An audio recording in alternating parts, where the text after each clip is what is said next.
उस रात आसमान पर काले बादलों का कब्जा था और बीच बीच में बिजली चमक रही थी, जिसकी रोशनी में अंसारी हवेली की ऊंची ऊंची दीवारें डरावनी लग रही थी, जैसे खुद प्रकृति भी आज होने वाले फैसले पर दुख मना रही हो। हवेली का बड़ा सा हॉल लोगों से भरा हुआ था, लेकिन वहां ऐसा सन्नाटा था कि किसी की सांसों की आवाज भी साफ सुनाई दे रही थी। सबकी नजरें पंचायत के बीच में बैठे उस आदमी पर टिकी थी जो कुर्सी पर आराम से टांग पर टांग रखे बैठा था। हाथ में सुलगता हुआ सिगार था और चेहरे पर ऐसी सख्ती थी कि उसे देखकर किसी की भी हिम्मत जवाब दे जाए। वह था फैजान अंसारी, इस पूरे इलाके का सबसे ताकतवर आदमी, जिसकी बात ही यहाँ कानून मानी जाती थी। उसके सामने जमीन पर बैठे मलिक साहब और उनका परिवार डर के मारे कांप रहे थे। बूढ़े मलिक साहब हाथ जोड़कर आंखों में आंसू लिए फैजान के पैरों में गिरने ही वाले थे कि तभी फैजान की भारी आवाज पूरे हॉल में गूंज उठी। उसने ठंडे लहजे में कहा, मलिक साहब, अब रोने का कोई फायदा नहीं है। आपका बेटा मेरे भाई की जिंदगी बर्बाद करके भाग गया है। मेरा भाई जो मेरा सबसे बड़ा सहारा था, आज आपके बेटे की लापरवाही की वजह से हमेशा के लिए व्हील चेयर पर बैठने को मजबूर हो गया।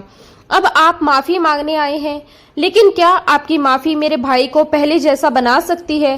क्या वो फिर से अपने पैरों पर खड़ा हो सकता है? फैजान की आवाज भले धीमी थी, लेकिन उसके शब्दों में ऐसी सख्ती थी कि मलिक साहब का दिल कांप उठा। वो रोते हुए बोले, सरदार साहब, हम बहुत गरीब लोग हैं। मेरा बेटा नादान है, उससे बड़ी गलती हो गई। आप जो सजा देंगे हमें मंजूर है। अगर आप चाहें तो हमारी जान ले लें, लेकिन मेरे बेटे को माफ कर दें। ये सुनकर फैजान ने गहरी सांस ली, सिगार का धुआं हवा में छोड़ा और फिर ठंडी नजरों से मलिक साहब को देखते हुए बोला, सजा तो मिलेगी मलिक साहब, लेकिन पैसे देकर नहीं। उसकी ये बात सुनकर हॉल में बैठे लोग चौकन्ने हो गए। मलिक साहब ने डरते हुए उसकी ओर देखा तो फैजान के चेहरे पर हल्की सी कठोर मुस्कान आ गई। उसने कहा, मुझे आपके बेटे की जान नहीं चाहिए।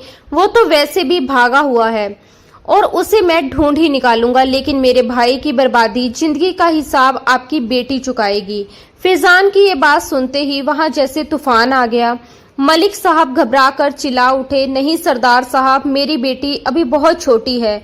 वह मेडिकल की पढ़ाई कर रही है। खुदा के लिए उस पर इतना बड़ा जुल्म मत कीजिए। लेकिन फैजान के चेहरे पर जरा भी फर्क नहीं पड़ा। उसने सख्त आवाज में कहा, फैसला हो चुका है। सूरज निकलने से पहले हीना मलिक का निगाह मुझसे होगा। अगर तुमने मना किया तो सूरज निकलने से पहले तुम्हारे बेटे की लाश तुम्हारे घर के दरवाजे पर होगी। अब फैसला तुम्हारा है, बेटे की जिंदगी चाहिए या उसकी लाश। इतना कहकर फैजान ने आंखें बंद कर ली, जैसे किसी के दर्द से उसे कोई मतलब ही नहीं हो। उधर एक बंद कमरे में 19 साल की हीना मलिक दीवार से टिककर जमीन पर बैठी थी। उसकी बड़ी बड़ी आंखों में आंसू नहीं बल्कि गुस्सा और नफरत भरी हुई थी। बाहर जो कुछ हो रहा था वो सब सुन चुकी थी। हीना एक बहादुर और समझदार लड़की थी, जिसने कभी किसी के आगे सिर नहीं झुकाया था। उसका सपना था कि वे डॉक्टर बने और लोगों की जिंदगी बचाए, लेकिन आज उसे किसी और की गलती की सजा दी जा रही थी। तभी कमरे का दरवाजा खुला और उसकी माँ रोती हुई अंदर आई। वो बिलखते हुए बोली, हीना मेरी बच्ची, हम बर्बाद हो गए। हीना ने माँ की तरफ देखा भी नहीं और धीरे से बोली, अम्मा, गलती भाई करे और सजा मुझे मिले, ये कैसा इंसाफ है? उसकी आवाज में दर्द तो था, लेकिन वह बिल्कुल शांत थी। माँ रोते हुए बोली, बेटी, वो फैजान अंसारी बहुत खतरनाक आदमी है। अगर हम उसकी बात नहीं मानेंगे तो वो तेरे भाई को मार देगा। क्या तू अपने भाई को मरते हुए देख पाएगी? अगर तेरी वजह से तेरे भाई की जान बच सकती है तो क्या तू उसे बचाएगी नहीं? माँ की बात सुनकर हीना के होठों पर हल्की सी कड़वी मुस्कान आ गई। वो धीरे से उठी और ड्रेसिंग टेबल के सामने जाकर खड़ी हो गई। उसने आईने में खुद को देखा। उसका चेहरा बहुत खूबसूरत था और आंखों में पहले सपनों की चमक हुआ करती थी, लेकिन आज उनमें गहरा दर्द और खालीपन था। उसने धीरे से दराज खोली और उसमें रखा एक छोटा सा तेज चाकू निकालकर अपनी मुट्ठी में कस लिया। उसकी माँ की नजर उस चाकू पर नहीं पड़ी, वरना शायद वह उसे रोक लेती, क्योंकि वह जानती थी कि फैजान अंसारी कोई साधारण इंसान नहीं बल्कि बहुत खतरनाक आदमी है जो अपनी बेइज्जती सहन नहीं करता। लेकिन माँ उसकी सोच से अनजान थी। हिना ने मजबूत लहजे में कहा, अम्मा, मैं जाऊंगी फैजान अंसारी की हवेली, लेकिन उसकी दुल्हन बनकर नहीं, उसकी मौत बनकर।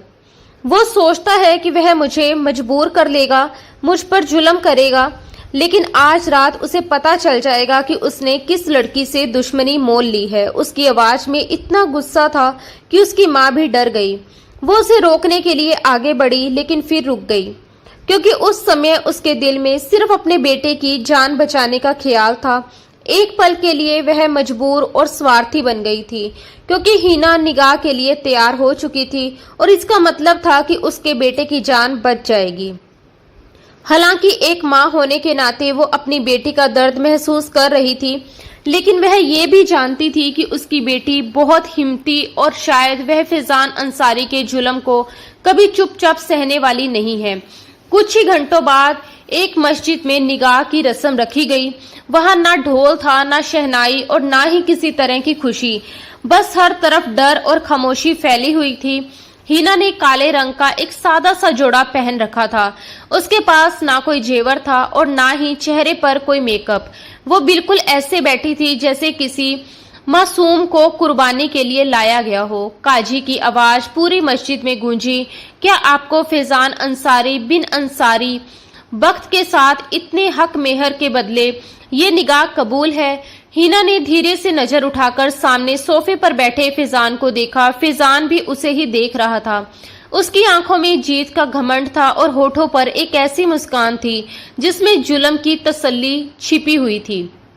उसकी नजरों में ऐसा नशा था जैसे उसने कोई बड़ी जंग जीत ली हो। ये घमंड हिना के दिल को अंदर तक चोट पहुंचा रहा था। उसने गुस्से से अपनी मुट्ठी भींच ली।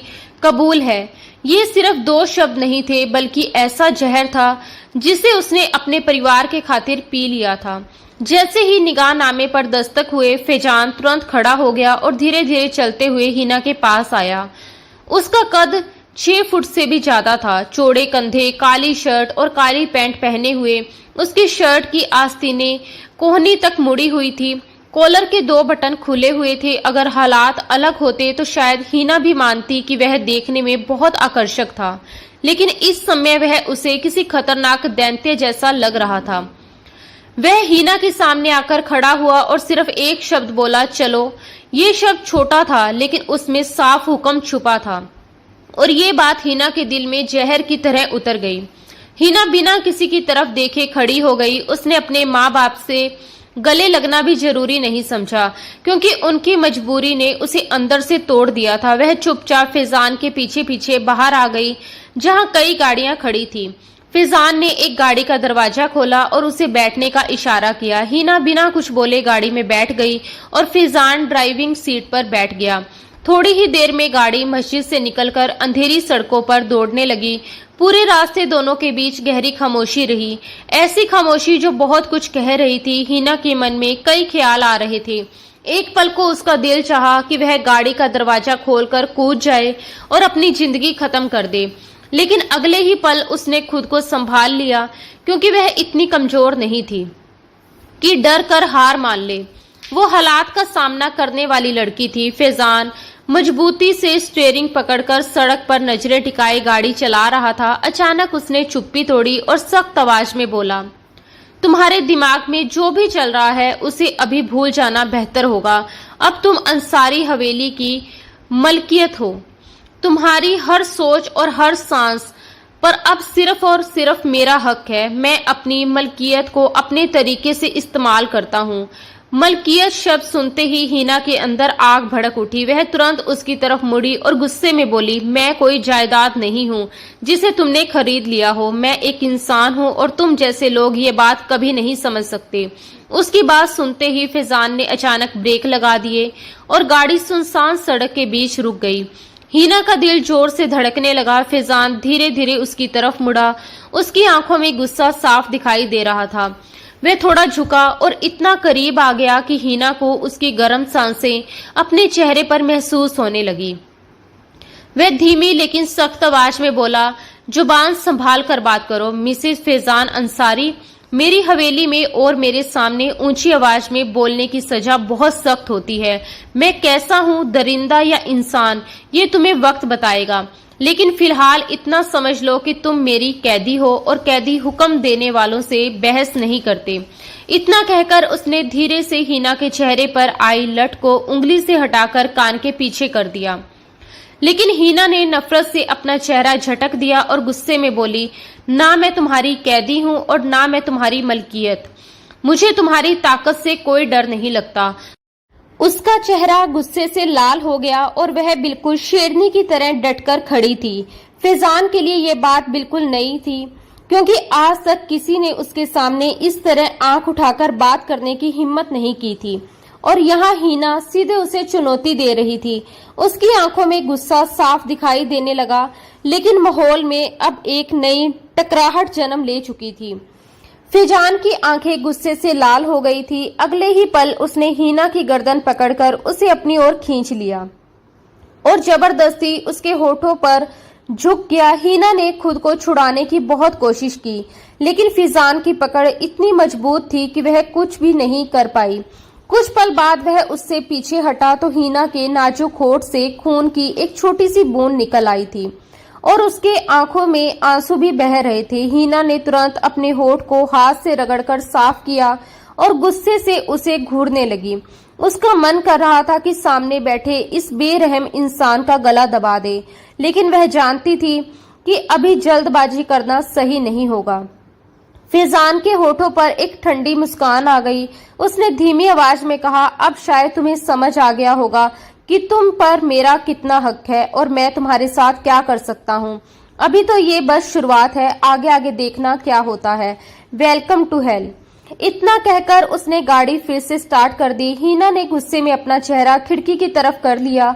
उसके होठों में अभी भी जलन हो रही थी और वह मन ही मन फैजान को बुरा भला कह रही थी। थोड़ी देर बाद गाड़ी एक बड़ी और रहस्यमयी हवेली के सामने आकर रुकी। अंसारी हवेली सच में किसी किले से कम नहीं लग रही थी। ऊंची दीवारें, भारी लोहे का गेट और चारों तरफ खड़े गार्ड्स। गाड़ी पोर्च में रुकी तो फैजान नीचे उतरा और फिर हिना की तरफ वाला दरवाजा खोल दिया। हिना भी धीरे से बाहर उतरी। हवेली के कर्मचारी लाइन में खड़े थे और सभी की नजरें झुकी हुई थी, जैसे किसी में भी फैजान की आंखों में देखने की हिम्मत नहीं थी। फैजान ने हिना का हाथ पकड़ लिया। हिना ने हाथ छुड़ाने की कोशिश की, लेकिन उसकी पकड़ लोहे जैसी मजबूत थी। वह उसे खींचता हुआ अंदर ले गया। सीढ़ियां चढ़ते समय हिना के कदम बहुत भारी लग रहे थे। आखिर वे एक बड़े बेडरूम के सामने रुके। फैजान ने दरवाजा खोला और हिना को अंदर धकेल दिया। उसने सपाट आवाज में कहा, ये तुम्हारा कमरा है, फ्रेश हो जाओ, मैं थोड़ी देर में आता हूँ। इतना कहकर उसने दरवाजा बाहर से बंद कर दिया। हिना कमरे के बीच खड़ी गहरी सांस ले रही थी। कमरा बहुत सुंदर और शाही तरीके से सजा हुआ था, लेकिन उसे ये किसी जेल से कम नहीं लग रहा था। उसकी नजर बिस्तर पर पड़ी, जहां लाल गुलाब की पंखुड़ियां बिखरी हुई थी, जैसे उसकी बर्बादी का जश्न मनाया जा रहा हो। इसका मतलब था कि फैजान को पूरा भरोसा था कि वह उसे इस कमरे तक जरूर लाएगा। हिना ने गुस्से से उन पंखुड़ियों को बिखेर दिया और मन ही मन कसम खाई, मैं इस आदमी को अपने करीब नहीं आने दूंगी, चाहे मुझे अपनी जान ही क्यों ना देनी पड़े। उसने अपनी जेब से छोटा सा खंजर निकाला और उसे अपनी शर्ट की आस्तीन में छिपा लिया। उसका दिल जोर जोर से धड़क रहा था, लेकिन उसका इरादा बहुत मजबूत था। करीब आधे घंटे बाद दरवाजा खुला। हिना तुरंत मुड़ी। फैजान अंसारी अंदर आया। उसने अपनी शर्ट उतार दी थी और अब वह काली टी शर्ट में था। उसका चेहरा बिल्कुल शांत था, जैसे वह किसी खास मौके पर नहीं बल्कि किसी साधारण काम के लिए आया हो। उसने दरवाजा अंदर से लॉक किया और धीरे धीरे हिना की ओर बढ़ने लगा। हिना पीछे हटती गई जब तक कि उसकी पीठ दीवार से नहीं लग गई। फैजान उसके सामने आकर रुक गया और उसे सर से पांव तक देखा। उसकी नजरों में कोई प्यार नहीं था, सिर्फ एक ठंडी मालिकाना भावना थी। उसने भारी आवाज में पूछा, डर रही हो? हिना ने हिम्मत जुटाकर कहा, मैं तुमसे नहीं डरती फैजान अंसारी, मुझे तुमसे नफरत है, तुम्हारी मौजूदगी से भी। फैजान हल्का सा हंसा और बोला, नफरत अच्छी शुरुआत है, मोहब्बत तो कमजोर लोग करते हैं। वो और करीब आ गया। अब उसका सीना लगभग हीना से छू रहा था। उसने कहा कि आज रात हम अपनी नई जिंदगी की शुरुआत करेंगे। जैसे ही फैजान ने हाथ बढ़ाकर हीना की बांह पकड़ने की कोशिश की, हीना का सबर टूट गया। उसने बिजली की तेजी से अपनी आस्तीन से खंजर निकाला और पूरी ताकत से फैजान के सीने पर वार करने की कोशिश की। हमला अचानक था, लेकिन फैजान कोई साधारण आदमी नहीं था। उसने पल भर में हीना की कलाई पकड़ ली और खंजर उसकी छाती तक पहुंचने से पहले ही रुक गया। हीना ने पूरी ताकत लगा दी। उसका चेहरा गुस्से से लाल हो गया था, लेकिन फैजान की पकड़ पत्थर जैसी मजबूत थी। अगले ही पल फैजान ने उसकी कलाई मरोड़ दी। दर्द से हीना चीख उठी और खंजर उसके हाथ से गिरकर कालीन पर जा गिरा। फैजान ने उसे संभलने का मौका भी नहीं दिया। उसने उसके कंधों को पकड़कर जोर से दीवार पर धक्का दिया। हीना का सर दीवार से टकराया और उसकी आंखों के सामने अंधेरा छाने लगा। वो गिरने ही वाली थी कि फैजान ने उसकी गर्दन पकड़ ली। उसकी पकड़ बहुत सख्त थी, लेकिन वह उसे मार नहीं रहा था, सिर्फ काबू में कर रहा था। फैजान का चेहरा उसके बिल्कुल करीब था और उसकी आंखों में भड़कता हुआ गुस्सा साफ दिखाई दे रहा था। वह धीमी आवाज में बोला, वार गर्दन पर किया जाता है, सीने पर नहीं। उसकी आवाज में फुसफुसाहट थी, लेकिन उसमें खतरा साफ महसूस हो रहा था। तुमने मुझे मारने की कोशिश की, अपने ही शोहर को। हीना दर्द और गुस्से से हाँफ रही थी, लेकिन उसने हार नहीं मानी। उसने दांत भींचकर कहा, तुम मेरे शोहर नहीं हो, तुम एक जख्म हो जिसे मैं मिटा देना चाहती हूँ। ये सुनकर फैजान की पकड़ और सख्त हो गई। फिर उसने हीना को अपनी तरफ खींच लिया और वह पूरी तरह उसकी गिरफ्त में आ गई। फैजान उसके कान के पास झुककर बोला, तुम्हें खून बहाने का बहुत शौक है ना, लेकिन तुम भूल रही हो कि अब तुम फैजान अंसारी की दुनिया में हो, जहां मौत भी मेरी इजाजत के बिना तुम्हें छू नहीं सकती। उसने हीना को जोर से धक्का दिया और वह लड़खड़ाकर बिस्तर पर गिर पड़ी। हीना तुरंत उठने की कोशिश करने लगी, लेकिन फैजान झुककर उसके ऊपर आ गया। उसकी आवाज कठोर थी। उसने कहा कि अब तुम वो सजा भुगतोगी जो मौत से भी बदतर होती है। तुम चाहोगी कि मैं तुम्हें मार दूं, लेकिन मैं तुम्हें जिंदा रखूंगा ताकि तुम हर पल तड़पो। आज से तुम इस कमरे की और मेरी जरूरतों की बंदी हो। तुम सांस भी लोगी तो मेरी मर्जी से। हीना ने उसे नफरत भरी नजर से देखा और धीमे लहजे में बोली, मैं तुम्हारी जिंदगी जन्नम बना दूंगी। उसके शब्द सुनकर फैजान एक पल के लिए रुक गया। वो चाहता था कि हीना रोए, गिड़गिड़ाए, उससे माफी मांगे और उसके सामने हार मान ले, लेकिन हीना लगातार उसे चुनौती दे रही थी। ये बात फैजान को बिल्कुल पसंद नहीं आई। उसने अपने बालों में हाथ फेरा और जमीन पर पड़ा खंजर उठाया। फिर खंजर की धार अपनी उंगली पर परखी। उंगली से हल्की सी खून की लकीर निकल आई। वो हीना की ओर मुड़ा और खंजर को जोर से बेड के पास रखी साइड टेबल में गाड़ दिया। ठक की आवाज पूरे कमरे में गूंज गई। फिर उसने ठंडी आवाज में कहा, जन्नम में तो हम दोनों पहले से ही खड़े हैं बेगम, अब देखना ये है कि कौन किसे ज्यादा जलाता है। इतना कहकर उसने कमरे की लाइट बंद कर दी। अब कमरे में सिर्फ नाइट लैंप की हल्की रोशनी रह गई थी। वो बोला, सो जाओ, क्योंकि कल से तुम्हारी असली ट्रेनिंग शुरू होगी। और याद रखना, इस हवेली की दीवारें बहुत ऊंची हैं। यहाँ चीखें बाहर नहीं जाती, सिर्फ दीवारों में ही कैद हो जाती है। ये कहकर फैजान कमरे में रखे सोफे की ओर चला गया। हीना बिस्तर पर सिमटी हुई बैठी रही। बाहर बारिश तेज हो रही थी और अंदर एक लंबी जंग की शुरुआत हो चुकी थी। कुछ देर बाद हीना ने अपने आंसू पोंछे और अंधेरे में चमकते उस खंजर को देखा जो साइड टेबल में धंसा हुआ था। उसने मन ही मन कसम खाई कि ये जंग तुमने शुरू की है फैजान अंसारी, लेकिन इसे खत्म मैं करूंगी। हालांकि वो जानती थी कि उसका सामना ऐसे इंसान से है जिसके दिल में रहम नाम की कोई चीज नहीं है, लेकिन वह ये नहीं जानती थी कि इसी नफरत की आग से एक दिन ऐसी कहानी जन्म लेगी जो मिसाल बन जाएगी। मगर उस मंजिल तक पहुंचने के लिए उसे अभी बहुत सारे कांटे भरे रास्तों से गुजरना था। सुबह की पहली किरण जब खिड़की के शीशों से होती हुई कमरे में आई तो हीना की आंख खुल गई। सारी रात वह ठीक से सो नहीं पाई थी। उसका पूरा शरीर दर्द कर रहा था, जैसे उस पर पत्थरों की बारिश हुई हो। उसने धीरे से सर उठाकर देखा तो सामने रखा सोफा खाली था। फैजान वहां नहीं था। एक पल के लिए उसे लगा कि शायद रात की सारी बातें कोई डरावना सपना थी। लेकिन तभी उसकी नजर साइड टेबल में धंसे उसी खंजर पर पड़ी। उसे सच्चाई याद आ गई। वो अभी खुद को संभाल ही रही थी कि ड्रेसिंग रूम का दरवाजा खुला और फैजान अंसारी बाहर आया। वो पूरी तरह तैयार था। काली वेस्ट और सफेद कड़क इस्त्री किए हुए सूट में वह किसी रियासत के शहजादे जैसा लग रहा था। लेकिन उसकी आंखों की सख्ती बता रही थी कि वह रहमदिल इंसान नहीं है। वो आईने के सामने खड़ा होकर अपनी घड़ी कलाई पर बांधने लगा। हिना को उठते देख उसने आईने में से ही उस पर नजर डाली और तंज भरे लहजे में बोला, तैयार हो जाओ मिसेज फैजान अंसारी, नीचे सब नाश्ते की मेज पर तुम्हारा इंतजार कर रहे हैं। और हाँ, अपने आंसू और मजबूरी का नाटक यही कमरे में छोड़कर आना, क्योंकि मेरी दादी भी जान को ड्रामेबाजी बिल्कुल पसंद नहीं है। उसका लहजा बिल्कुल सपाट था। हिना धीरे धीरे बिस्तर से उतरी। उसके कदम थोड़े लड़खड़ा रहे थे, लेकिन उसने खुद को संभाल लिया। उसने सर उठाकर फैजान की आंखों में आंखें डालते हुए कहा, मैं ड्रामा नहीं करती फैजान अंसारी, और ना ही मुझे किसी की हमदर्दी की भीख चाहिए।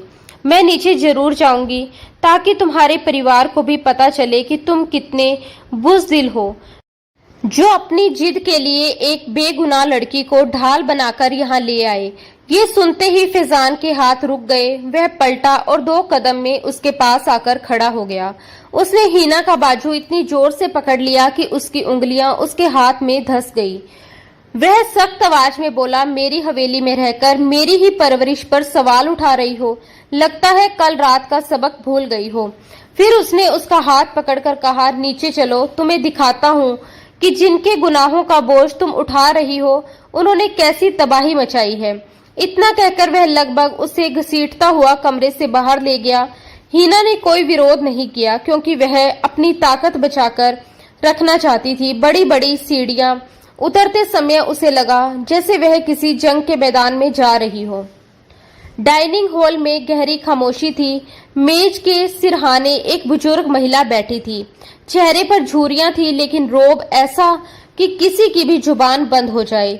वही थी बीजान, अंसारी खानदान की मुखिया और फैजान की दादी, जिनसे वह बहुत प्यार करता था। उनके दाईं ओर एक व्हीलचेयर थी जिस पर एक नौजवान बैठा था। उसका चेहरा फैजान से मिलता जुलता था, लेकिन उसकी आंखों में जिंदगी की जगह उदासी और गुस्सा भरा था। वह सैफ था, फैजान का छोटा भाई, जो कभी बहुत खुश मिजाज हुआ करता था, लेकिन अब हादसे के बाद व्हीलचेयर पर बैठने को मजबूर था। फैजान हिना को लेकर मेज तक पहुंचा और बोला, अस्सलाम वालेकुम बीजान। बीजान ने प्यार से उसके सर पर हाथ फेरा, लेकिन जैसे ही उनकी नजर हिना पर पड़ी, उनके चेहरे पर नफरत साफ दिखाई देने लगी। उन्होंने कड़े लहजे में कहा, ये मनहूस लड़की यहाँ क्यों है फैजान? मैंने कहा था ना कि मुझे उस खानदान के किसी भी चीज से नफरत है। उन्होंने ये बात ऐसे कही जैसे हिना कोई इंसान नहीं बल्कि कोई गंदगी हो। ये सुनकर हिना का चेहरा गुस्से से लाल हो गया, लेकिन वह चुप रही। फैजान ने एक नजर हिना की ओर देखा, फिर गहरी सांस लेकर कुर्सी खींची और उसे बैठने का इशारा करते हुए बोला, बैठो, आज से ये इस घर की बहू है बीजान। आपको पसंद हो या ना हो, हकीकत यही है। हिना बैठ गई। हालांकि उसका मन कर रहा था कि सामने रखा पूरा खाना उलट दे। सामने बैठा सैफ उसे गुस्से से घूर रहा था, जैसे अभी उस पर टूट पड़ेगा। तभी उसने कड़वी हंसी के साथ कहा, वाह भाई, आप इस कातिल की बहन को इस घर की बहू कह रहे हैं? इसके भाई ने मेरी टांगे छीनी, मेरी जिंदगी बर्बाद कर दी, और आप इसे मेरे सामने बिठाकर खाना खिलाने आए हैं। उसकी आवाज में इतना जहर था कि पूरा कमरा फिर से खामोश हो गया। हिना के हाथ हल्के हल्के कांपने लगे, लेकिन उसने खुद को संभाला और गहरी सांस ली। वह जानती थी कि अगर आज वह चुप रही तो सारी जिंदगी ये लोग उसे कमजोर समझेंगे। उसने सामने रखे जग से पानी गिलास में डाला और उसे लेकर सैफ की ओर बढ़ी और शांत आवाज में बोली, पानी पी लीजिए, शायद आपका गुस्सा थोड़ा कम हो जाए। ये उसकी पहली जुर्रत थी। सैफ ने बिना सोचे गुस्से में हाथ झटका और गिलास उसकी तरफ फेंक दिया। कांच का गिलास मेज से टकराकर गिरा और पानी हिना के कपड़ों पर फैल गया। सैफ गुस्से से चिल्लाया, तुम्हारी हिम्मत कैसे हुई मुझे कुछ देने की? तुम लोगों को सिर्फ छीनना आता है, देना नहीं। उसकी आवाज पूरे हॉल में गूंज गई। बीजान भी गुस्से में उठ खड़ी हुई और बोली, देख रहे हो फैजान, ये लड़की हमारे जख्मों पर नमक छिड़क रही है। फैजान की मुट्ठियां भींच गई और उसका चेहरा गुस्से से लाल होने लगा, लेकिन उससे पहले कि वह कुछ कहता, हिना अपनी जगह से खड़ी हो गई। उसने अपने भीगे दुपट्टे को झटका और सीधे सैफ की आंखों में देखने लगी। उसकी आंखों में डर नहीं बल्कि तेज और हिम्मत की चमक थी। उसने ऊंची आवाज में कहा, बस बहुत हो गया, अब और नहीं। उसकी आवाज पूरे डाइनिंग हॉल में गूंज गई। मैं बहुत देर से सबकी बातें सुन रही हूँ। हाँ, मेरे भाई से गलती हुई, एक हादसा हुआ, लेकिन इसका मतलब ये नहीं कि मैं तुम्हारी गुलाम बन गई हूँ। मुझे यहाँ जबरदस्ती लाया गया है।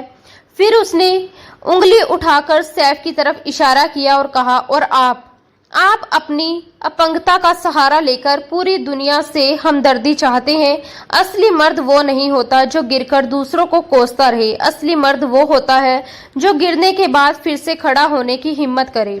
मेरे भाई ने आपकी टांगें छीनी होंगी, लेकिन आपका हौसला आप खुद खो रहे हैं। अगर आप में थोड़ी भी हिम्मत होती तो एक औरत पर चिल्लाने की बजाय खुद को इस व्हीलचेयर से उठाने की कोशिश करते। ये सुनकर पूरा हॉल एकदम शांत हो गया। नौकर कोनों में खड़े डर से कांपने लगे। फैजान अंसारी भी कुछ पल के लिए हैरान रह गया। उसे यकीन नहीं हो रहा था कि कोई उसकी हवेली में उसके भाई से इस तरह बात कर सकता है। बीजान भी स्तंभ रह गई। सैफ का चेहरा उतर गया था, क्योंकि आज तक किसी ने उसे इस तरह सच्चाई नहीं सुनाई थी। तभी फैजान तेज कदमों से आगे बढ़ा। उसने हिना का बाजू कसकर पकड़ लिया और उसे अपनी तरफ खींचते हुए गरजा, जुबान खींच लूंगा तुम्हारी हिना मलिक, अगर दोबारा मेरे भाई के सामने आवाज ऊंची की। लेकिन हिना ने दर्द की परवाह नहीं की और उसकी आंखों में देखते हुए बोली, खींच लो जुबान, मार दो मुझे। वैसे भी रोज रोज मरने से एक बार मर जाना बेहतर है, लेकिन मैं सिर झुकाकर जुल्म नहीं सहूंगी। अगर तुम लोग इज्जत नहीं दे सकते तो मुझसे भी इज्जत की उम्मीद मत रखना। ईंट का जवाब पत्थर से ही मिलेगा। सरदार साहब, एक पल के लिए फैजान की आंखों में हैरानी की झलक आई। उसे समझ आ गया कि ये लड़की कमजोर नहीं है, ये आग है। वो उसे पकड़कर सैफ की व्हीलचेयर के पास ले गया और बोला, बहुत शौक है ना तुम्हें भाषण देने का, अपनी अच्छाई पर बड़ा गर्व है ना तुम्हें, तो सुन लो। आज से तुम इस घर की बहू नहीं बल्कि मेरे भाई की देखभाल करने वाली हो। उसकी दवाइयाँ, उसकी सेवा, उसकी हर जरूरत अब तुम्हारी जिम्मेदारी होगी। और अगर उसे जरा सी भी तकलीफ हुई तो वही दर्द तुम्हें सहना पड़ेगा। ये कहकर फैजान ने उसे जोर से छोड़ दिया। सैफ के चेहरे पर एक संतुष्ट मुस्कान आ गई और बीजान ने भी राहत की सांस ली। बीजान बोली, बहुत अच्छा फैसला है फैजान, इसे अपनी औकात का पता चलना चाहिए। हिना ने अपने बिखरे बाल चेहरे से हटाए। उसकी आंखों में आंसू थे, लेकिन वह कमजोर नहीं पड़ी। उसने फैजान और फिर सैफ की तरफ देखकर शांत आवाज में कहा, मंजूर है, मैं इसकी देखभाल करूंगी और इसे इस व्हीलचेयर से खड़ा करके दिखाऊंगी।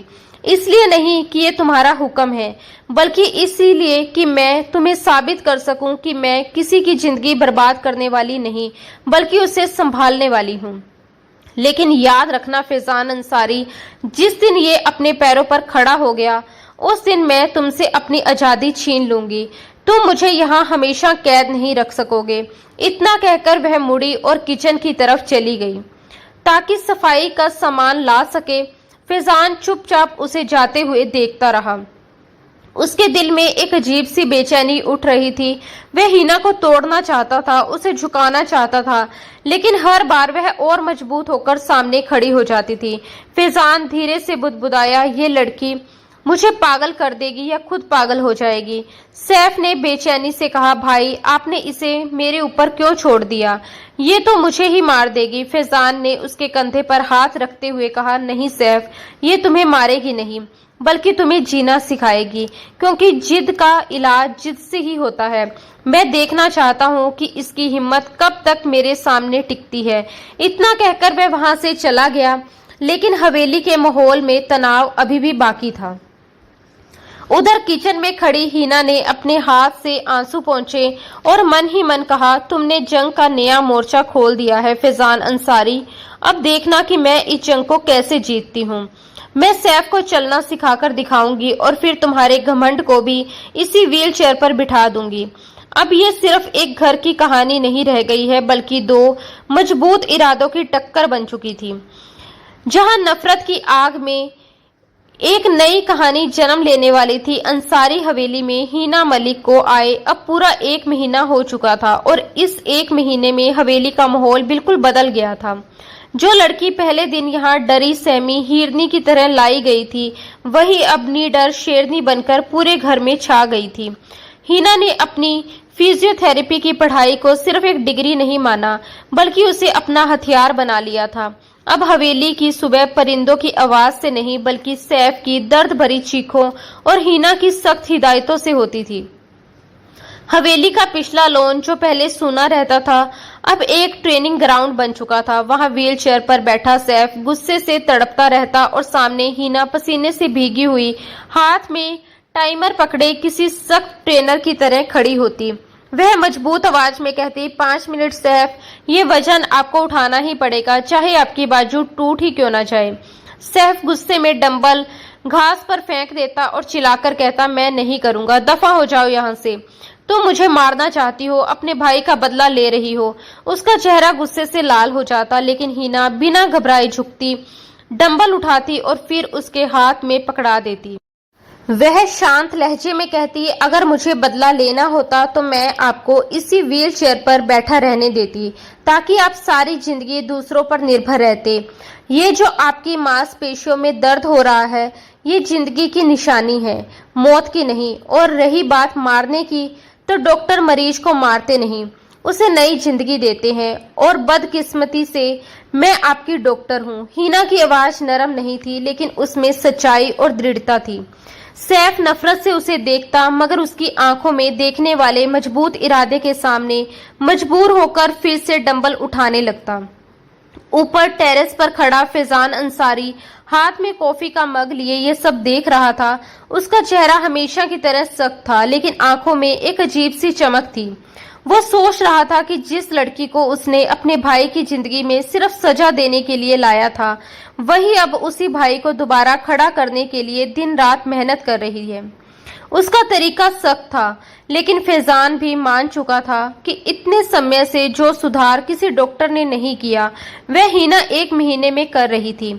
सैफ की बाहों में ताकत लौट रही थी, उसकी पीठ सीधी होने लगी थी और सबसे बड़ी बात, उसकी आंखों से मायूसी कम होकर गुस्से में बदल गई थी। और फैजान जानता था कि गुस्सा बेबसी से बेहतर होता है। वो धीरे से खुद से बोला, तुम आखिर हो क्या चीज हिना मलिक? तुम्हें समझना मेरे लिए दिन ब दिन मुश्किल होता जा रहा है। तभी हिना ने भी ऊपर देखा और उसकी नजर टेरेस पर खड़े फैजान से मिल गई। कुछ पल के लिए दोनों की आंखें एक दूसरे में अटक गई। हिना की आंखों में थकान थी, लेकिन हार नहीं थी, जबकि फैजान की नजरों में कई सवाल थे। अगले ही पल हिना ने नजर हटा ली और फिर सैफ की ट्रेनिंग में लग गई। उसी शाम हिना सैफ को शहर के मशहूर न्यूरोसर्जन के पास चेकअप के लिए लेकर गई और फैजान भी उनके साथ था। क्लिनिक में जांच करने के बाद डॉक्टर नकवी ने हैरानी से कहा, मिसेज फैजान, ये तो किसी चमत्कार से कम नहीं। सैफ की जो मसल्स पहले बिल्कुल काम नहीं कर रही थी, उनमें अब लगभग 20% हरकत वापस आ गई है। आपने कमाल कर दिया। डॉक्टर ने आगे कहा, मैंने सुना था आप यूनिवर्सिटी की टॉप स्टूडेंट थी, लेकिन आपका काम देखकर मैं सच में प्रभावित हूँ। आपका तरीका सख्त जरूर है, लेकिन यही तरीका सैफ को बचा सकता है। डॉक्टर की बात सुनकर फैजान हैरान होकर हिना को देखने लगा। उसे पता था कि वह मेडिकल स्टूडेंट है, लेकिन ये नहीं कि वह इतनी काबिल है। हिना के चेहरे पर पहली बार हल्की और शांत मुस्कान आई। उसने कहा, धन्यवाद डॉक्टर। मेरा मानना है कि मरीज को बैसाखी देने से बेहतर है उसे गिरकर संभलना सिखाया जाए, क्योंकि जो गिरना नहीं सीखता वह संभलना भी नहीं सीखता। सैफ चुपचाप ये सब सुन रहा था। शायद पहली बार उसे एहसास हुआ कि ये लड़की सिर्फ उस पर हुक्म नहीं चलाती, बल्कि सच में उसे ठीक करना चाहती है। वापसी के रास्ते में गाड़ी में खामोशी थी, मगर ये खामोशी पहले जैसी भारी नहीं थी। अचानक फैजान ने गाड़ी मोड़कर एक आइसक्रीम पार्लर के सामने रोक दी। हिना हैरान होकर उसे देखने लगी। फैजान ने बिना कुछ कहे एक आदमी को इशारा किया और थोड़ी देर में वह आदमी 3 आइसक्रीम कप लेकर आ गया। फिजान ने एक कप सैफ को दिया और दूसरा हिना की ओर बढ़ा दिया। हिना थोड़ी झिझकी तो फिजान हल्की मुस्कान के साथ बोला, पकड़ लो, जहर नहीं मिलाया इसमें। ये मत समझना कि मैं तुमसे खुश हूँ, ये सिर्फ डॉक्टर नकवी की तारीफ का जवाब है। हिना ने चुपचाप कप ले लिया। चॉकलेट आइसक्रीम की मिठास ने उसके गले की कड़वाहट थोड़ी कम कर दी, लेकिन फिजान की नजरों की गर्मी अभी भी उसके दिल को बेचैन कर रही थी। लेकिन असली तूफान तो 2 दिन बाद आया। दोपहर का समय था और सैफ लॉन में व्हीलचेयर पर बैठा टीवी देख रहा था। तभी हिना हाथ में वॉकर लेकर अंदर आई और सीधे रिमोट उठाकर टीवी बंद कर दिया। उसने सख्त आवाज में कहा, टीवी बंद करो सैफ, चलने की प्रैक्टिस का समय हो गया है। सैफ झुंझला गया और गुस्से में बोला, आज मेरा मूड नहीं है, मुझे बुखार लग रहा है, जाओ यहाँ से। हिना ने आगे बढ़कर उसका माथा छुआ और शांत लहजे में बोली, तुम्हें कोई बुखार नहीं है, बस आलस है, चलो उठो। उसने उसका बाजू पकड़ने की कोशिश की, लेकिन सैफ ने झटके से हाथ छुड़ा लिया और गुस्से में बोला, मैंने कहा नहीं, तुम होती कौन हो मुझ पर हुक्म चलाने वाली? तुम मेरे भाई की खरीदी हुई नौकरानी हो, अपनी औकात में रहो। ये शब्द सुनकर हिना के दिल पर चोट लगी, मगर उसके चेहरे पर कोई बदलाव नहीं आया। वो ठंडी आवाज में बोली, औकात तो वक्त बताता है छोटे सरदार, फिलहाल उठिए। उसने फिर से उसे उठाने की कोशिश की, लेकिन सैफ ने गुस्से में उसे धक्का दे दिया। हिना पीछे जाकर सोफे से टकराई। ये देखकर उसके अंदर का गुस्सा भड़क उठा। वो तुरंत संभली और बिना कुछ सोचे आगे बढ़ी। उसने व्हीलचेयर को जोर से धक्का दे दिया। धक्का इतना तेज था कि सैफ संतुलन खो बैठा और सीधा कालीन पर मुंह के बल गिर गया। उसी वक्त बीजान कमरे से बाहर आ रही थी। ये नजारा देखकर वह जोर से चीख पड़ी, हाय अल्लाह, मेरा बच्चा। सैफ जमीन पर गिरा हुआ था। उसे ज्यादा चोट नहीं लगी थी, लेकिन उसकी इज्जत को गहरी ठेस पहुंची थी।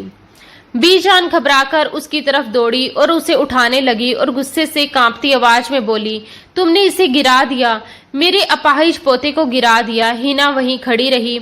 उसने मदद के लिए हाथ भी नहीं बढ़ाया और सख्त आवाज में बोली, हाँ गिराया है मैंने, और ये तब तक जमीन पर रहेगा जब तक खुद उठने की कोशिश नहीं करेगा। उसकी आवाज इतनी सख्त थी कि बीजान भी एक पल को सहम गई। वो जोर से चिल्लाई, फिजान कहाँ हो तुम? देखो इस औरत ने क्या किया है, ये आज सैफ को मार ही देती। शोर सुनकर फिजान लाइब्रेरी से बाहर आया। सामने का दृश्य देखकर उसका खून खोल उठा। सैफ जमीन पर गिरा था और हिना उसके सामने खड़ी थी। फिजान तेजी से आगे बढ़ा। उसने सैफ को उठाकर सोफे पर बिठाया और फिर गुस्से से हिना की तरफ मुड़ा। उसकी आंखों में आग जल रही थी। उसने हिना का बाजू उतनी जोर से पकड़ा कि वह दर्द से तड़प उठी। फिजान गरज कर बोला, तुम्हारी हिम्मत कैसे हुई? अगर इसे कुछ हो जाता तो मैं तुम्हें जिंदा दफन कर देता। उधर बीजान रोते हुए चिल्ला रही थी, इसे अभी घर से निकालो फिजान, अभी तलाक दो इसे, ये मेरे बच्चे को मार देगी, ये बदला ले रही है, ये खूनी की बहन है, इसकी रगों में वही गंदा खून है। फिजान ने हिना को झटका दिया और गुस्से से बोला, जवाब दो हिना, तुमने इसे क्यों गिराया? क्या तुम सच में बदला ले रही हो? हिना ने धीरे से अपनी दुखती कलाई पकड़ी। उसकी आंखों में आंसू आ गए थे, लेकिन उसने उन्हें गिरने नहीं दिया। वह शांत लेकिन टूटती आवाज में बोली, हाँ मैं इंतकाम ले रही हूँ उस अपंगता से जिसने इस जवान लड़के को जिंदा लाश बना दिया है। अगर आज मैं इसे नहीं गिराती तो इसे कभी पता नहीं चलता कि जमीन कितनी सख्त होती है और उठना कितना जरूरी है।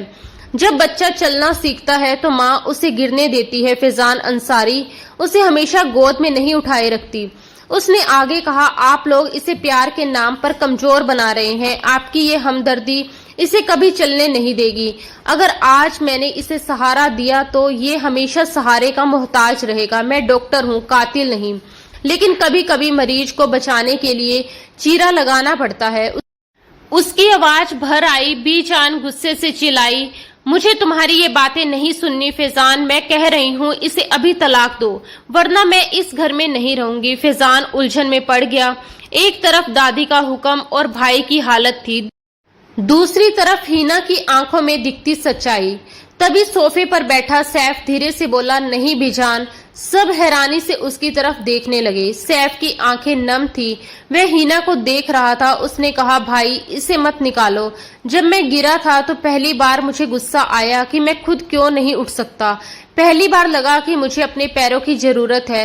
ये लड़की पागल है, जालिम है, लेकिन सच कह रही है। आप सबकी मोहब्बत ने मुझे कमजोर कर दिया है। शायद इसकी शक्ति मुझे खड़ा कर दे।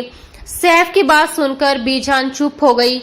फिजान ने भी हैरानी से अपने भाई को देखा और फिर हीना की तरफ, जो मुंह फेर कर खड़ी थी ताकि अपने आंसू छुपा सके। फिजान ने गहरी सांस ली और सख्त आवाज में कहा, बीजान, सैफ आराम करना चाहता है, आप अपने कमरे में जाइए। बीजान गुस्से से पैर पटकती हुई चली गई, लेकिन जाते जाते हीना को नफरत भरी नजरों से घूरना नहीं भूली। फिजान हीना के करीब आया और उसका हाथ पकड़कर उसे खींचता हुआ अपने कमरे की ओर ले गया। कमरे में पहुंचते ही उसने दरवाजा बंद कर दिया और झटके से हीना को छोड़ दिया। हीना ने पलटकर उसकी तरफ देखा और हल्के तंज के साथ बोली, क्या अब भी कोई शक बाकी है या अब आप भी मुझे सजा देना चाहते हैं? फिजान धीरे धीरे उसके करीब आया। उसकी मौजूदगी से हीना को पीछे हटना पड़ा। वो दीवार से जा लगी। फिजान ने दोनों हाथ दीवार पर रखकर उसे अपने घेरे में ले लिया और भारी आवाज में बोला, तुम बहुत खतरनाक खेल खेल रही हो हीना मलिक। आज तुमने जो किया वो हिमाकत थी या हुनर मैं नहीं जानता, लेकिन एक बात अच्छी तरह सुन लो। अगर तुम्हारे इस इलाज के तरीके से सैफ को जरा सी भी चोट आई तो मैं भूल जाऊंगा कि तुम एक औरत हो। हीना ने हिम्मत करके उसकी आंखों में देखा। फिजान की इतनी नजदीकी से उसकी सांसें तेज हो रही थी, लेकिन वह पीछे हटने वाली नहीं थी। उसने धीमी आवाज में कहा, और अगर वह खड़ा हो गया फिजान अंसारी, तो क्या तुम ये मान लोगे कि तुम गलत थे? क्या तब भी तुम्हारा घमंड ऐसे ही रहेगा? फिजान की नजरें कुछ पल उसके चेहरे पर ठहर गई। इस लड़की की बेखौफी उसे बेचैन कर रही थी।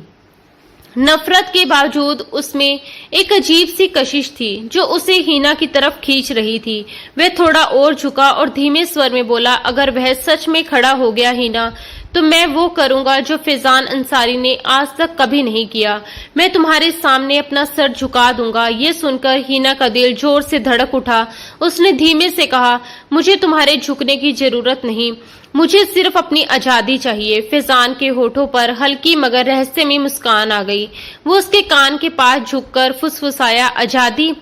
तुम इस हवेली से तो आजाद हो सकती हो हीना, लेकिन जिस जाल में अब तुम फंस रही हो उससे निकलना आसान नहीं होगा, क्योंकि तुम सिर्फ सैफ का इलाज नहीं कर रही, तुम इस सरदार के दिल का भी इलाज कर रही हो, जो बहुत पहले पत्थर बन चुका था।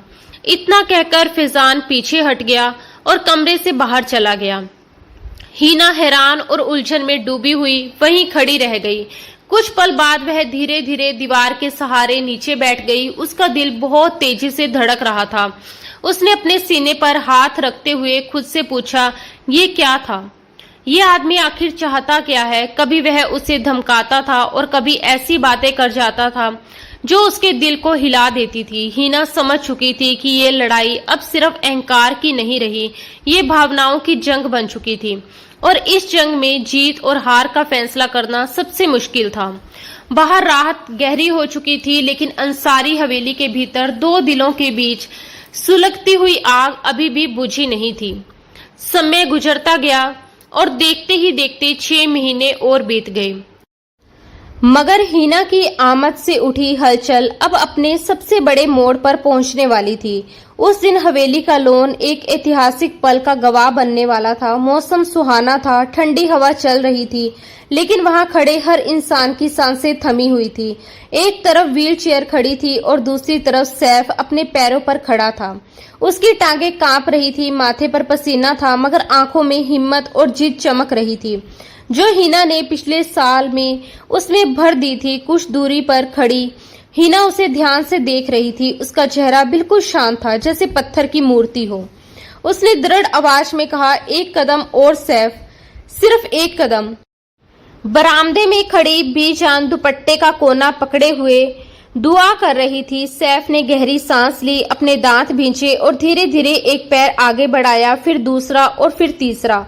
कुछ पल के लिए वह लड़खड़ाया लेकिन गिरा नहीं। वह सीधा खड़ा हो गया और अचानक उसके चेहरे पर खुशी की चमक आ गई।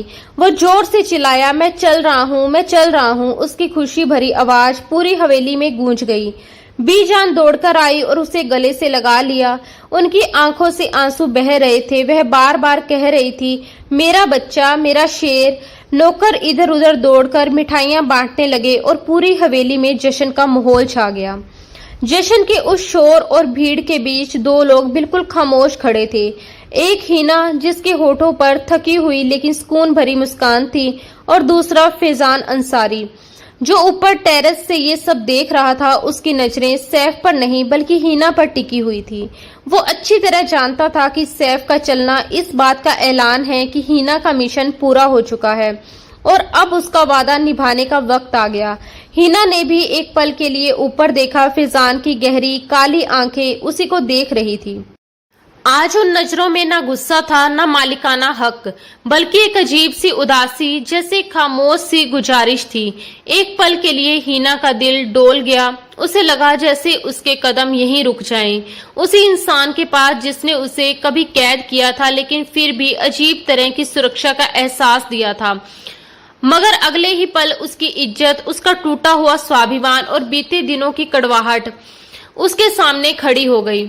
उसने अपनी मुट्ठियां कसकर बांध ली और मुड़कर सीधे फैजान के कमरे की तरफ चली गई। कुछ देर बाद जब फैजान कमरे में आया तो हिना खिड़की के पास खड़ी बाहर देख रही थी। उसके हाथ में एक कागज था। फैजान की आहट सुनकर वह पलटी और ठंडी आवाज में बोली, मुबारक हो सरदार साहब, आपका भाई अपने पैरों पर खड़ा हो गया है। मेरा काम अब खत्म हो गया है। फैजान धीरे धीरे उसके पास आया और बोला, हाँ, तुमने नामुमकिन को मुमकिन कर दिखाया। तुम सच में मसीहा हो हिना। उसकी आवाज में सच्ची तारीफ थी। हिना ने सख्त लहजे में कहा, मैं मसीहा हूँ या नहीं, इससे फर्क नहीं पड़ता। मैं यहाँ अपना हक लेने आई हूँ। आपने वादा किया था फैजान अंसारी, जिस दिन सैफ चलने लगेगा उस दिन मुझे मेरी आजादी मिलेगी। उसने हाथ में पकड़ा कागज उसकी ओर बढ़ाया और बोली, ये मेरे भाई की आजादी का कागज है। अब मुझे मेरी जिंदगी की आजादी चाहिए। फैजान ने कागज की ओर देखा, फिर हिना की आंखों में उसका दिल जैसे किसी ने कसकर पकड़ लिया हो। पिछले एक साल में झगड़ों, तकरार और खामोश लम्हों के बीच ये जिद्दी लड़की उसके दिल में जगह बना चुकी थी। वह फैजान अंसारी, जो हमेशा मोहब्बत को कमजोरी समझता था, आज उसी एहसास के सामने बेबस खड़ा था। उसने धीमी आवाज में पूछा, क्या सच में जाना चाहती हो? हिना का दिल एक पल को रुक गया। उसने उसकी आवाज में छिपा दर्द महसूस किया, मगर फिर भी अपने जज्बातों को छुपा लिया। वो बोली, हाँ, मैं इस कैद से, इस जबरदस्ती के रिश्ते से और आपकी हुकूमत से आजाद होना चाहती हूँ। मैं खुली हवा में सांस लेना चाहती हूँ, जहाँ मुझे किसी की इजाजत की जरूरत ना हो। फैजान के होठों पर हल्की कड़वी मुस्कान आ गई। वो 2 कदम और आगे आया। अब दोनों के बीच बहुत कम फासला रह गया था। उसकी मौजूदगी की गर्मी हिना को साफ महसूस हो रही थी। फैजान ने उसकी आंखों में देखते हुए कहा, तुम्हें लगता है कि यहाँ से जाकर तुम सच में आजाद हो जाओगी? तुम जिस्म से तो जा सकती हो हिना, लेकिन तुम्हारी रूह यहीं मेरे पास रह जाएगी, क्योंकि मैं तुम्हारी आंखों में देख सकता हूँ तुम भी मुझसे उतनी ही मोहब्बत करती हो जितनी मैं तुमसे करता हूँ। ये सुनते ही हिना का चेहरा पीला पड़ गया। उसने तुरंत नजरें फेर ली और सख्त आवाज में बोली, ये आपकी गलतफहमी है। मुझे आपसे सिर्फ नफरत थी और नफरत ही रहेगी। उसके होठों ने झूठ कहा, लेकिन उसका दिल उस झूठ का विरोध कर रहा था। फैजान ने धीरे से हिना का चेहरा अपनी दोनों हथेलियों में थाम लिया। उस पर जैसे समय ठहर गया था। हिना ने खुद को छुड़ाने की कोशिश भी नहीं की, बल्कि वह उसकी आंखों में ऐसे देख रही थी जैसे उन नजरों में कोई जादू हो जिसने उसे थाम लिया हो। फैजान की आवाज पहले से कई ज्यादा शांत और गहरी थी। उसने कहा, ठीक है हिना मलिक, फैजान अंसारी कभी अपना वादा नहीं तोड़ता। अगर तुम सच में जाना चाहती हो तो जाओ, मैं तुम्हें नहीं रोकूंगा। तुम्हारा भाई आज ही रिहा हो जाएगा और तुम भी आजाद हो। ये सुनकर हिना के दिल में अजीब सा खालीपन भर गया। उसे उम्मीद थी कि फैजान उसे रोकेगा, उससे बहस करेगा, शायद गुस्सा करेगा, मगर उसने इतनी आसानी से रास्ता दे दिया। लेकिन अगले ही पल फिजान के अगले शब्दों ने जैसे उसकी सांसें रोक दी। फिजान ने उसी अटल आवाज में कहा, लेकिन एक बात याद रखना, मैं तुम्हें तलाक नहीं दूंगा, कभी नहीं। तुम मेरी बीवी हो और हमेशा रहोगी। तुम इस घर से जा सकती हो, लेकिन मेरे निगाह से नहीं। मेरे घर के दरवाजे भी तुम्हारे लिए हमेशा खुले रहेंगे और मेरे दिल के दरवाजे भी।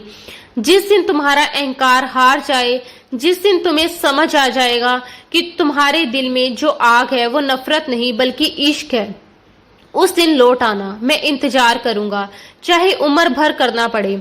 इतना कहकर फैजान थोड़ा झुका। उसने बहुत नरमी से हिना के माथे को चूम लिया। वह चुंबन किसी अलविदा का नहीं था, बल्कि एक खामोश वादे का था। उस पल हिना की आंखों में आंसू भर आए और 2 बूंदें गिरकर फैजान की हथेलियों पर टपक पड़ी। फैजान ने धीरे से उसके चेहरे को छोड़ा, एक कदम पीछे हट गया और रास्ता देते हुए हल्की कड़वी मुस्कान के साथ बोला, जाओ। इससे पहले कि मेरा इरादा बदल जाए, मैं तुम्हें यहीं रोक लूं। हिना ने कुछ नहीं कहा। उसके होंठ जैसे बंद हो गए थे। वह मुड़ी और तेजी से कमरे से बाहर निकल गई। हवेली के लंबे गलियारे से गुजरते हुए वह लगभग भाग रही थी। उसकी आंखों से आंसू रुक नहीं रहे थे। उसे आजादी मिल गई थी, वही आजादी जिसके लिए वह महीनों से लड़ रही थी। मगर उस पल उसे ऐसा लग रहा था जैसे वह अपना दिल, अपनी सांसें और अपनी पूरी दुनिया उसी कमरे में छोड़ आई हो। समय धीरे धीरे गुजरता गया। एक और पूरा साल बीत गया, मगर ये एक साल हिना के लिए सदियों जितना लंबा और भारी था।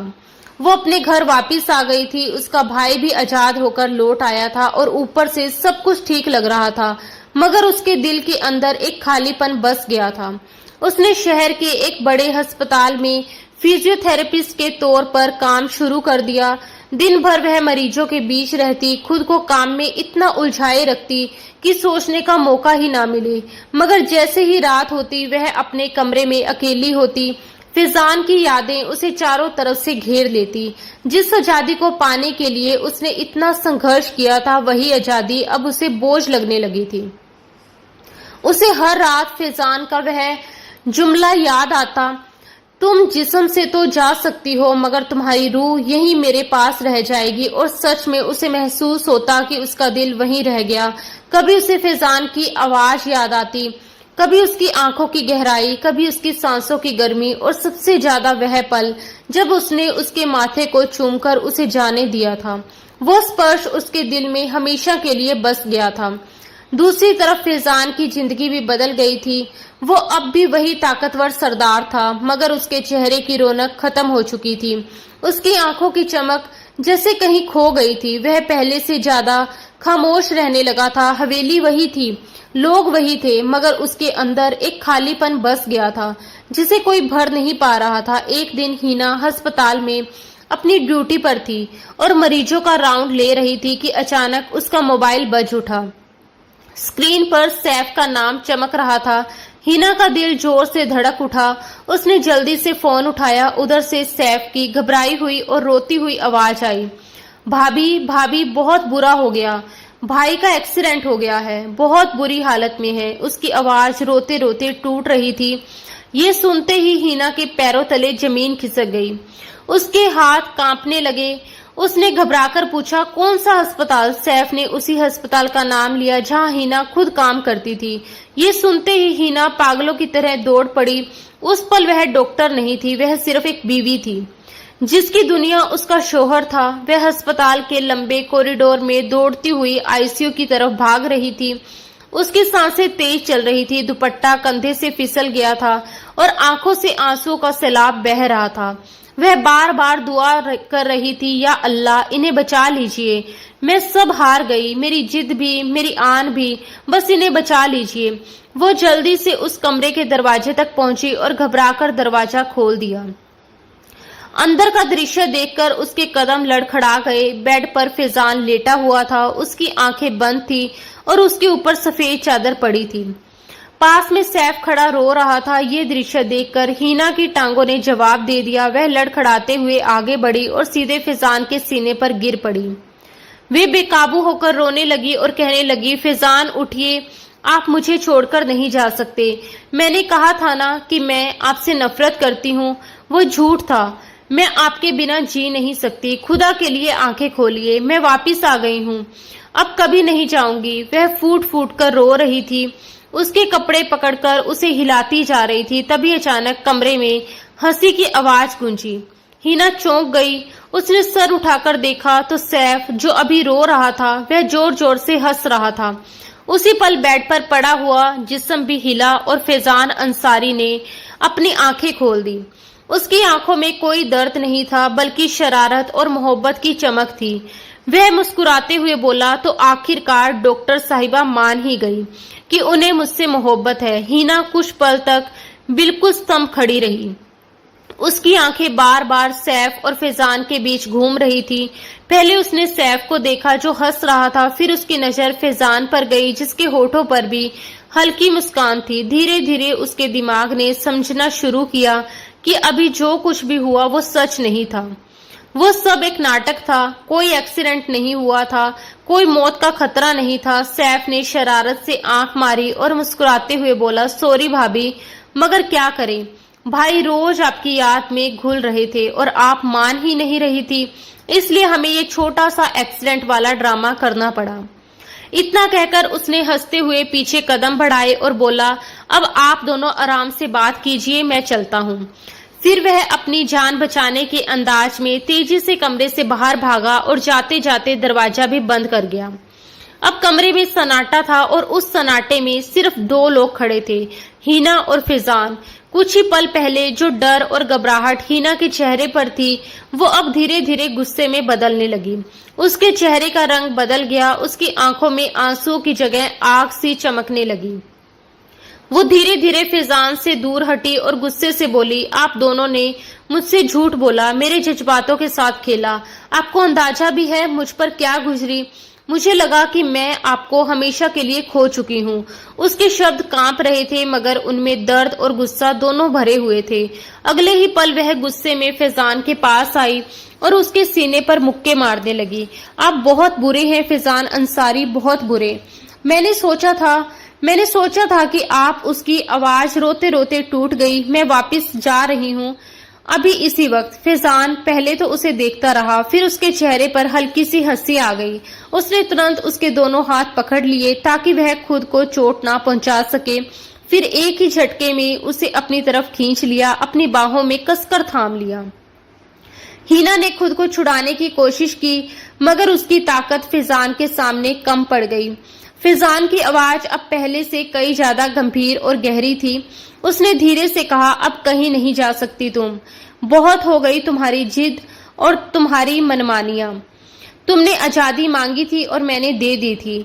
मैंने तुम्हें रोका भी नहीं, तुम्हें जाने दिया, लेकिन आज तुम अपनी मर्जी से वापस आई हो और अब लौटने का कोई रास्ता नहीं है। हिना अभी भी रो रही थी, मगर अब उसके आंसू में गुस्से से ज्यादा सुकून था। उसने अपना चेहरा फैजान के कॉलर में छुपा लिया और धीमी आवाज में शिकायत की, आपने ऐसा क्यों किया? आपको अंदाजा है मैं कितनी डर गई थी। मुझे लगा था कि मेरी दुनिया खत्म हो गई है। फैजान ने बहुत प्यार से उसके बालों में उंगलियां फेरते हुए जवाब दिया, क्योंकि मैं जानता था कि तुम्हारी जिद्दी को तोड़ने के लिए मौत का डर ही काफी होगा। तुम खुद को समझा सकती थी कि तुम मुझसे नफरत करती हो, लेकिन तुम्हारा दिल सच जानता था। मैं तुम्हें खोना नहीं चाहता था हिना, एक पल के लिए भी नहीं। हिना ने धीरे धीरे सर उठाया और उसकी आंखों में देखा। उन आंखों में अब गुस्सा नहीं था, सिर्फ थकान, सच्चाई और मोहब्बत थी। उसकी आवाज अब बिल्कुल नरम हो चुकी थी। उसने धीमे से कहा, मैं हार गई फैजान, सच में हार गई। मैंने बहुत कोशिश की अपने दिल को समझाने की, मगर मैं आपसे दूर रह ही नहीं पाई और आज मैं मानती हूँ कि मैं आपसे मोहब्बत करती हूँ। फैजान के होठों पर एक गहरी मुस्कान आ गई। उसने बड़े प्यार से उसके गालों से आंसू पोंछे और फिर उसके माथे पर अपने होठ रख दिए।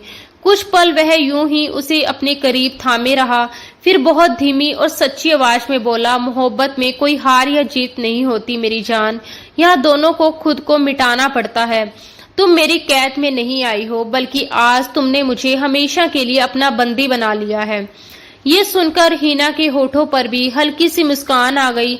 उसने बिना कुछ कहे अपना सर फिजान के सीने पर रख दिया। उसके दिल की धड़कन साफ सुनाई दे रही थी। वह धड़कन जैसे उसे यकीन दिला रही थी कि वह अब अकेली नहीं है। कमरे के बाहर जिंदगी अपनी रफ्तार से चल रही थी।